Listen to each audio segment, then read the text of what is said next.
अस्सलाम वालेकुम नाज़रीन। आज मंसूर अली खान ने एचएसएन कॉलेज के प्रिंसिपल के इस्तीफे पर नून लीग गवर्नर और उस्मान बुखारी की क्लास लगा दी। आइए पहले उनकी गुफ्तगू सुनते हैं और फिर इस पर बात करते हैं। साहब क्या जरूरत पड़ी गवर्नर साहब को ये सब कुछ करने की, आपके एक वजीर की खातिर इस हद तक आगे चले गए कि प्रिंसिपल को इस्तीफा देना पड़ गया। और जो कुछ उन्होंने लिखा अपने इस्तीफे में वो बड़ा मतलब हैरानकुन है। उन्होंने कहा कि ये बार बार की इंटरफेरेंस जो है मैं बर्दाश्त नहीं कर सकता और इसलिए मैं अपना उहदा छोड़ रहा हूँ। क्या कहेंगे आप? शुक्रिया मंसूर साहब। ये एक्चुअली लियाकत चट्ठा पार्ट 2 है और वो इस तरह के जनाब मौसूफ जो प्रिंसिपल साहब हैं वो ऑलरेडी अगस्त में जा रहे थे और उनको कहा गया कि वो कंटिन्यू करें जब तक हम सब्स्टिट्यूशन जो है वो लेके नहीं आ जाते। और बाय द वे अगले महीने जो है वो उनकी टेन्योर भी पूरी हो रही है। सो ये उन्होंने अब जाते जाते जो मेहरबानी फरमाई है इसके ऊपर मैं कुछ ज्यादा बात तो करके उसको वो नहीं करना चाहती, लेकिन ये जो ऑर्डर पास किया गवर्नर साहब ने, क्या ये पर्सन स्पेसिफिक है? क्या उन्होंने कहा कि ये सिर्फ आहा चीमा के लिए हो रहा है? उन्होंने कहा कि जो भी बच्चे जो तालीम यहाँ पे हासिल नहीं कर रहे लेकिन उनको फीस, और आपको पता है आपके बच्चे मुझे मेरा ख्याल है कि एचएसएन में पढ़ते हैं, आप बेहतर बता सकते हैं कि एचएसएन की फीस कितनी है। और वो बड़ा मुश्किल होता है एक मिडिल क्लास फैमिली के लिए अपने बच्चे को एचएसएन के अंदर पढ़ाना, और उस फीस को वेव करने के लिए, और वो तमाम बच्चों के लिए है जिनके पेरेंट्स जो है वो जो बच्चे नहीं पढ़ रहे हैं, जो कंटिन्यू नहीं कर रहे हैं लेकिन उनको फीस जो है वो देनी जाती है, उसके लिए उन्होंने किया। और उसको जो है वो खामखा पे एक इशू बना दिया गया। हमारे मुल्क में होता है, ये ऐसा ही है। वैसे ही जा रहे थे प्रिंसिपल साहब अगले महीने, लेकिन उन्होंने जो है वो लियाकत चट्ठा बनना ज्यादा मुनासिब समझा है, तो ठीक है। दो चार सवालात हैं। पहली बात तो वो अगले महीने नहीं जा रहे थे, उनका टेन्योर जो है वो अगस्त 2024 तक का है। एक बात अगले महीने नहीं हुआ ना जी, क्या नहीं हुआ? क्या नहीं हुआ? मैंने कहा अगला महीने हुआ ना भाई, 2 महीने रह गए, चलो 2 महीने कर लो फिर। अब मैं कह रहा हूं अगस्त 2024 तक था। आप 2 महीने किस तरह हो गए? अगस्त 2024 तक था। एक चलो बात। जा रहे हैं ना। अच्छा, उनका वो भी लेटर होगा आपके पास जिसमें उसमें अगस्त में वो लिख चुके थे कि मैं जा रहा हूँ। ये है आपके नॉलेज में? नहीं जी, वो बोर्ड ऑफ गवर्नर्स ने उससे दरख्वास्त की कि आप प्लीज एक साल और कंटिन्यू करें, वो उन्होंने रिक्वेस्ट की। एक बात तो उसका उससे ताल्लुक नहीं। और दूसरी बात ये कि ये इशू कोई कल नहीं शुरू हुआ है, ये 2022 से चल रहा है ये इशू। और तीसरी बात ये कि जो गवर्नर साहब हैं उन्होंने ये इनायत या ये केस सिर्फ और सिर्फ इस वजह से उठाया है कि ये आहत चीमा साहब के बच्चे हैं। इस स्कूल को, इस कॉलेज को 100 साल से ज्यादा हो चुके हैं। आज तक कभी किसी बच्चे के लिए, किसी भी बच्चे के लिए इस तरीके से बोर्ड ऑफ गवर्नर्स के 5-5 इजलास नहीं हुए कि जनाब इनको कम से कम छुट्टी दे दीजिए। और आप मुझे ये बताइए कि क्या कहीं पे किसी कॉलेज में इस तरह होता है कि जनाब 3 साल के लिए मैं जा रहा हूं छुट्टी पे, बराए मेहरबानी मेरी कुर्सी संभाल के रखिएगा, मैं इसकी फीस भी नहीं दूंगा, 3 साल बाद जब मैं फारिग हो जाऊंगा, मेरा मूड हुआ तो मैं आ जाऊंगा और आके बैठ के क्लास अटेंड कर लूंगा। आपने कभी इस किस्म का प्रेसिडेंट आपने सुना है कभी? आपका आर्गुमेंट मान लेते हैं तो फिर जो है वो बोर्ड ऑफ गवर्नर्स ना करता मीटिंग, और वो कह देता कि जी हम आपकी सीटें नहीं रख रहे।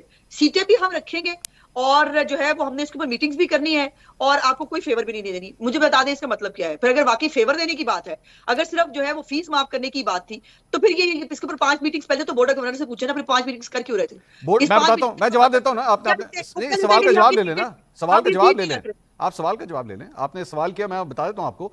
बोर्ड ऑफ गवर्नर्स के एजेंडे के अंदर सिर्फ ये चीजें नहीं और चीजें भी शामिल होती हैं, लेकिन इस चीज को डाला गया बीच में। और बाय द वे एक और बात, बोर्ड ऑफ गवर्नर्स ने अभी तक ये जो गवर्नर साहब ने जो चीज अप्रूव की है उसकी कोई मंजूरी नहीं दी हुई। और कल सुबह दोबारा इसकी मीटिंग, मैनेजमेंट कमेटी की मीटिंग होने जा रही है कि गवर्नर साहब ने कर क्या दिया, गवर्नर साहब ने किस इख्तियार के तहत जो है वो इस तरह दे दी, जबकि आपको बेसिकली बोर्ड ऑफ गवर्नर्स की अप्रूवल चाहिए होती है अभी तक। और बाय द वे इस मामले पे जब ये मामला स्टार्ट हुआ था, बोर्ड ऑफ गवर्नर्स की जो सबसे पहली मीटिंग हुई थी उसके अंदर प्रिंसिपल के स्टांस को कहा गया था कि आप ठीक करें। ऐसा नहीं हो सकता कि आप 3 साल के लिए छुट्टी पे चले जाएं और आप कहें जी मैंने इसकी फीस भी नहीं देनी और मेरी ये सीटें संभाल के रखिए। दुरुस्त है, एक मिनट, बात दुरुस्त है। मैंने आपका आर्गुमेंट मान लिया।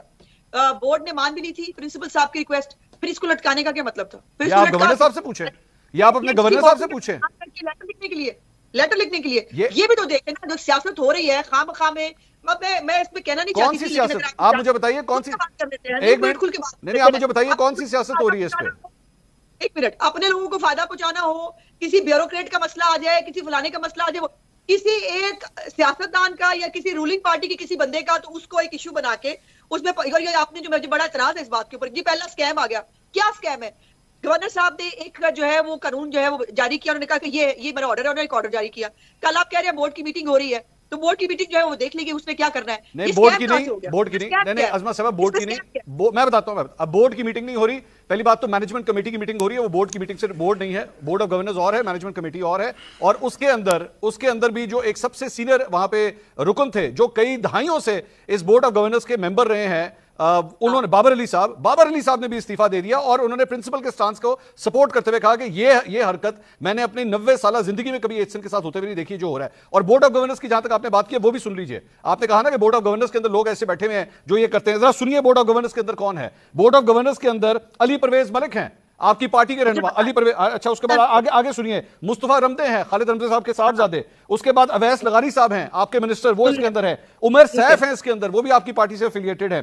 कामरान अली अफजल हैं, मोहम्मद औरंगजेब जो इस वक्त वजीर खजाना है। आगे रुक जाइए, अली अयाज सादिक हैं, सरदार अयाज सादिक साहब के साहबजादे। ये सारे लोग हैं बोर्ड ऑफ गवर्नर्स के अंदर। सुन लीजिए, मैंने मान ली कि आपने सारी लिस्ट सुना दी ना।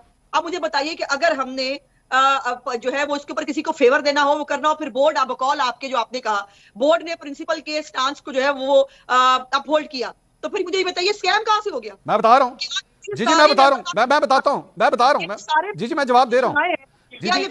सुने मैं बता रहा हूं।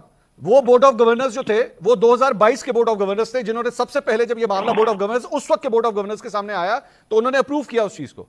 उन्होंने कहा ये बिल्कुल ठीक है, इसमें कोई ऐसी बात नहीं। अब वाला बोर्ड भी कर सकता था, अगर करना होता फिर गवर्नर साहब को लेटर लिखना ना पड़ता, या गवर्नर साहब को खुद जो है वो ये कानून जो है वो ऑर्डर जारी ना करना पड़ता। वो 21 तारीख को उन्होंने कानून जारी किया, आज इन्होंने जो ये कर दिया है। ये कोई बात है? आप एक तरफ खड़े तो होइए ना, या तो एक तरफ मुझे कहिए कि आपने जो इतनी लिस्ट सुनाई है मेरे पार्टी के लोगों की वो फेवर दे रहे थे, एक तरफ आप कह रहे हैं फेवर भी नहीं हो रही, दूसरी तरफ गवर्नर साहब अगर जो है अपने इख्तियार इस्तेमाल कर रहे हैं जिसको आप कह रहे हैं कि वो गलत है और वो इख्तियार इस्तेमाल नहीं कर सकते। प्रिंसिपल साहब जो जा रहे थे वो खुद जो है वो जाने से पहले जो है एक जो है ये वो एक शोशा छोड़ के जाना चाहते हैं। कमाल बात कर रहे हैं। बाबर साहब जो है वो बहुत मुअज़्ज़ज़ है, बहुत मोहतरम है, वो बहुत सालों से हैं। अगर जो है वो अपनी राय देकर वो साइड पे हो रहे हैं तो क्या इसका क्या मतलब हुआ? बाकी सब ये प्रोटेस्ट में हुआ है अजमा साहिबा, ये प्रोटेस्ट में हो रहा है, ये खुशी से नहीं हो रहा। आपने बाबर साहब का इस्तीफा पढ़ा है? आपने बाबर साहब का इस्तीफा पढ़ा है कि वो क्या लिख रहे हैं उसके अंदर? वो ठीक है, उनकी वो मोहतरम है, बुजुर्ग है, मैं उनकी पर ज्यादा बात नहीं करना चाहती, कर सकती हूँ, करना नहीं चाहती। तो मैं इसीलिए तो कह रहा हूं कि आपको आपके गवर्नर आपकी पार्टी का गवर्नर नहीं सुने अजमा साहिबा, आपकी पार्टी का गवर्नर आपकी पार्टी के वजीर के बच्चों को सपोर्ट करो। और आप अच्छी तरह जानते हैं, आप अच्छी तरह जानती हैं कि इस तरह नहीं होता कॉलेज यूनिवर्सिटीज में कि एक शख्स जो है वो 3 साल की छुट्टी पे चला जाए और जनाब 3 साल तक उसकी सीटें संभाल के रखें और वो फीस नहीं देगा। आप जानती है इस तरह नहीं होता, ये ज्यादती है। ये वही आहा चीमा है मंसूर साहब, जो पिछले 1 साल तक जो है वो जेलें काट रहा था इमरान खान की, जिसमें उसकी हर चीज जो है वो जब्त भी कर ली गई थी। उनके पास जो है वो शायद अपने घर के पता नहीं उन्होंने खर्चा कैसे चलाया, ये वही आहा चीमा है। उसके पास नहीं थे पैसे, वो क्या करे? वो बच्चों को ना पढ़ाए। एचएसएन में इसका मतलब है सिर्फ जो डॉलरों में जिनको बच्चों को पैसे आते हैं। अजमा साहिबा तो बैठे ना, अजमा साहिबा तो बच्चे पढ़ाए, किसने मना किया है? पढ़ाए, 100 दफा पढ़ाए, बोर्डिंग स्कूल में कराए, जिस तरह बाकियों के बच्चे होते हैं, पेरेंट्स किसी और शहर में होते हैं, वो भी करा दे बोर्डिंग स्कूल में। हर स्कूल कॉलेज के अंदर फीस वेव करने का एक तरीकाकार मौजूद है। ये तो कोई तरीका नहीं है कि एचएसएन जो है वो सिर्फ अमीरजादों का नहीं, अमीरजादे नहीं, आपके अपनी पार्टी के लीडर के बच्चे भी वहां पढ़े हुए हैं। आपकी अपनी पार्टी के लीडर हसन और हुसैन भी वहां पे पढ़े हुए हैं, हमजा भी वहां पे पढ़ा हुआ है। नाज़रीन, आज आपने मंसूर अली खान और उस्मा बखाली की गुफ्तगू मुलाहिज़ा फरमाई। नाज़रीन, आज नून लीग ने कॉलेजेस और स्कूलों में भी सियासत को एंटर कर दिया। नून लीग ने अपने एक वजीर आहा चीमा के लिए एचएसएन कॉलेज के रूल को ही चेंज कर दिया, जिस पर एचएसएन कॉलेज के प्रिंसिपल ने एहतजाज किया तो नून लीग ने बोर्ड ऑफ गवर्नर की मीटिंग बुलाकर आहा चीमा के बच्चों को रिलीफ दे दिया, जिस पर एहतजाजन एचएसएन कॉलेज के प्रिंसिपल ने इस्तीफ़ा दे दिया।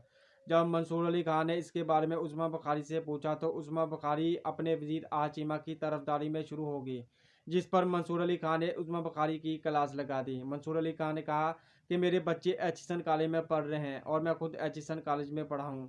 आपने इतने अच्छे अदारे को सियासत की नज़र कर दिया। नाज़रीन, नून लीग जब भी इक़्तिदार में आई है तो इन्होंने अदारों को तबाह ही किया है। नाज़रीन, अगर आपको हमारी ये वीडियो अच्छी लगी है तो हमारे इस चैनल को लाइक और सब्सक्राइब करें। शुक्रिया।